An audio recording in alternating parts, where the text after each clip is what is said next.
Salut à tous et bienvenue dans ce nouveau numéro de À l'affiche à Cannes, avec aujourd'hui une actrice qui ne craint pas de briser les codes sur le tapis rouge, Helen Mirren.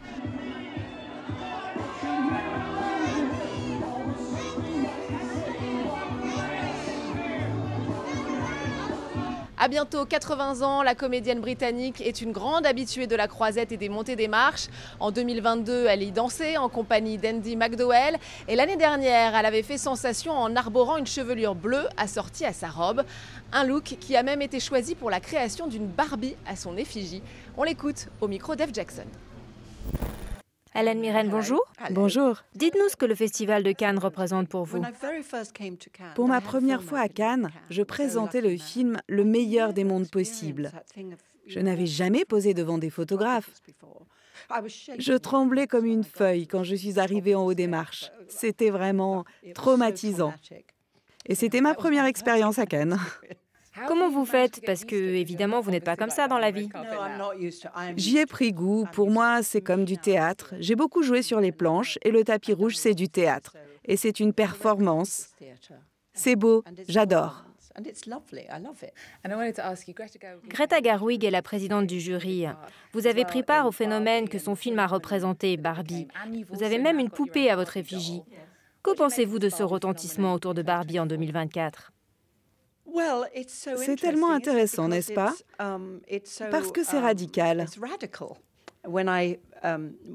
Quand j'ai rendu visite à Greta sur le tournage, il y avait cette maison rose extraordinaire. C'était tellement audacieux. Comme on dit en Angleterre, j'étais époustouflée. C'est comme dire « Oh mon Dieu !» Soit ce film sera un bide, soit un succès phénoménal. Et heureusement, ça a été un énorme succès. Je voulais vous parler du prix Light-on Women's Worth. Pourquoi est-il si important? Il continue à être important et c'est l'une des initiatives de L'Oréal que j'aime beaucoup pour les femmes. Voir les sensibilités et le regard des femmes réalisatrices qui commencent à influencer la culture et les narrations, c'est très important, je pense. Et mon Dieu, il était temps. Vous savez, j'ai attendu 40 ans pour voir cela arriver. Et finalement, c'est le cas. Effectivement, il était temps. Merci beaucoup. Oui, merci beaucoup. On passe à George Lucas, tout juste 80 ans, et l'un des cinéastes les plus reconnus et fortunés au monde. D'ailleurs, le Festival de Cannes ne s'y trompe pas et va remettre au créateur de la saga Star Wars une palme d'or d'honneur pour l'ensemble de sa carrière. L'occasion pour nous de revenir sur son parcours avec ce sujet signé Pierre Leduf.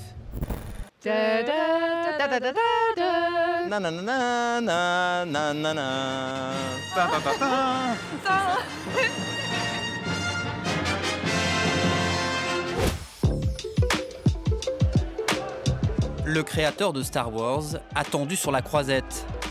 George Lucas est un habitué de longue date du festival. La première fois, c'était en 1971 pour son premier long métrage, THX 1138. Ce samedi, c'est une palme d'or d'honneur qui l'attend pour l'ensemble de sa carrière. Ça reste l'un des grands réalisateurs qu'il y a eu de cette époque, je pense. Il a révolutionné le cinéma avec Star Wars et tout. C'est incroyable l'impact qu'a eu George Lucas sur le cinéma alors qu'il n'a réalisé que 6 films. Pour le reste, il a été producteur ou il supervisait. Je suis très heureux qu'il ait l'honneur d'être à Cannes la même année que nous. J'espère que la palme lui fera plaisir. C'est mérité après tant d'années de bons et loyaux services pour le cinéma. Après l'immense succès du premier volet de la saga Star Wars, George Lucas décide de donner vie au personnage qu'il avait imaginé, l'archéologue aventurier Indiana Jones, incarné par Harrison Ford.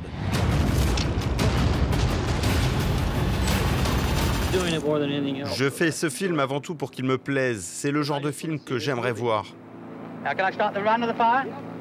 Le premier opus est réalisé par Steven Spielberg. Il y en aura 5 en tout. Réalisateur indépendant pour les besoins du tout premier épisode de Star Wars, en 1975, George Lucas crée son propre studio d'effets spéciaux, ILM. Ses prouesses lui vaudront un Oscar, et c'est une révolution dans le cinéma. La filiale de Lucasfilm devient très vite incontournable.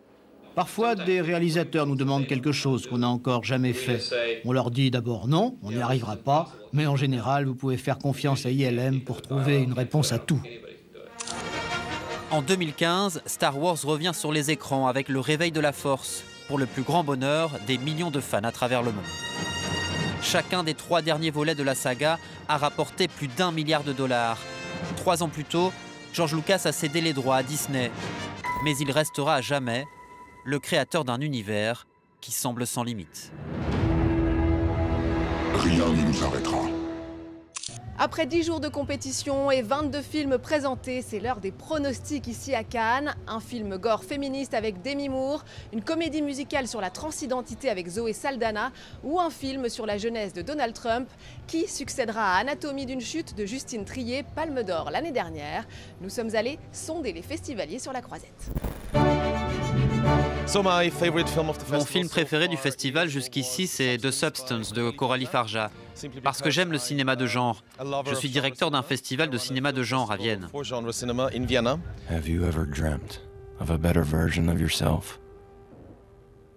The Apprentice, j'ai adoré l'écriture qui est incroyable. Les dialogues sont géniaux, c'est comme des missiles qu'on envoie, un peu comme le personnage finalement, donc Donald Trump qui est au centre de ce film. J'ai vraiment beaucoup aimé le film parce qu'il montre un autre aspect de Donald Trump. On peut ressentir de l'empathie pour lui, même s'il reste Donald Trump et qu'on ne l'aime pas. Mon film préféré, c'est Au Canada. Mon acteur préféré, c'est Richard Gere. C'est l'un des meilleurs interprètes d'Hollywood à l'heure actuelle. Amanda was a jazz pianist. Moi, le film que j'ai préféré en compétition à Cannes, ça a été Bartonopé, parce que j'ai adoré l'esthétique et j'ai trouvé les personnages très attachants.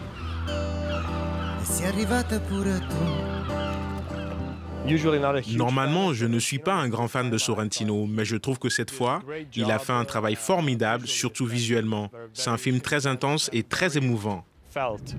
Limonov, The Ballad, parce que j'ai beaucoup aimé l'esthétique, l'histoire, comment c'était amené, comment c'était construit surtout. Je pense que c'est The Shrouds. En fait, j'ai envie d'y croire à ce film, j'ai envie de croire à ce qu'il aurait pu être. Du coup, j'ai quand même envie de dire que c'est mon préféré, mais j'ai trouvé qu'il était beaucoup trop long. Maybe not meant for the dead either.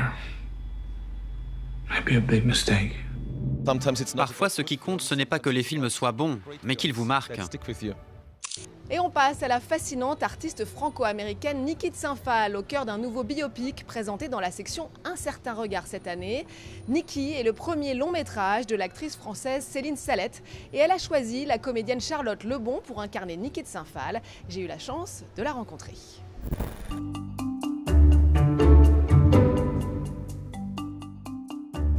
Je suis Charlotte Lebon et vous pouvez me retrouver dans Niki de Céline Salette. Charlotte Lebon, bonjour. Bonjour. Merci beaucoup de nous accorder un peu de temps ici à Cannes. Peut-être d'abord commencer par nous expliquer ce que vous connaissiez de Niki de Saint-Phal avant de vous lancer sur ce projet. Mais j'ai l'impression qu'on la connaît un peu tous sans le savoir en fait. J'ai l'impression qu'elle fait un peu partie de l'inconscient collectif parce qu'elle a fait tellement de sculptures partout à travers le monde que en fait les formes étaient déjà familières. Mais je connaissais pas du tout sa peinture, je connaissais pas ses écrits non plus. Et alors qu'est-ce qui vous a le plus fasciné chez elle quand vous avez... Mais tout, elle est tout, elle est à la fois héroïne et enfant, elle est à la fois hyper sombre et remplie d'espoir et très lumineuse. C'est une partition qui est tellement complexe en fait, c'était impossible pour moi de refuser et voilà. Je voulais que ma vie soit difficile et excitant et je voulais que ce soit grand. Ça va être grand ta vie, Niki. Donc qu'est-ce que t'en sais? J'en sais. Ça se voit dans ton travail. Alors le film est signé Céline Salette, qui est actrice, qui signe son premier long métrage. Et alors elle raconte qu'elle a vu des ressemblances entre vous et Niki. Est-ce que vous vous êtes identifiée à Niki de Saint-Phal? Oui, il y avait des familiarités. Après, on a traversé des choses complètement différentes. Elle vient d'une famille très bourgeoise. Moi, c'est pas mon cas. Elle a traversé des épisodes d'abus effroyables. Si j'ai eu la chance, ce n'est pas mon cas. Donc on n'a pas le même bagage émotionnel, évidemment. Pour Niki, la création, c'était de l'ordre de la survie. Moi, c'est pas exactement ça.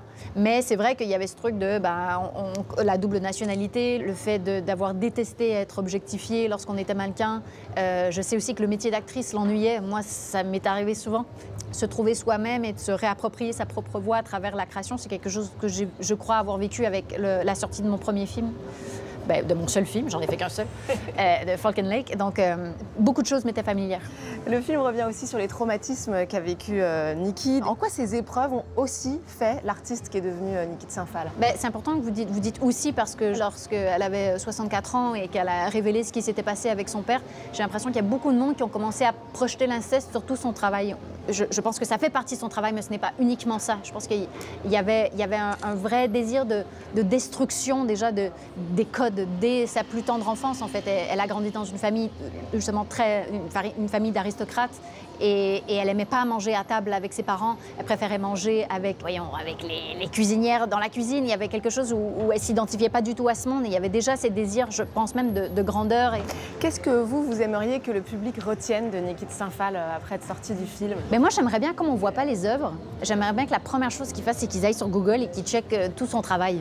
Les tableaux de tir, elle en a fait plein. Ils sont absolument merveilleux, c'est sublime.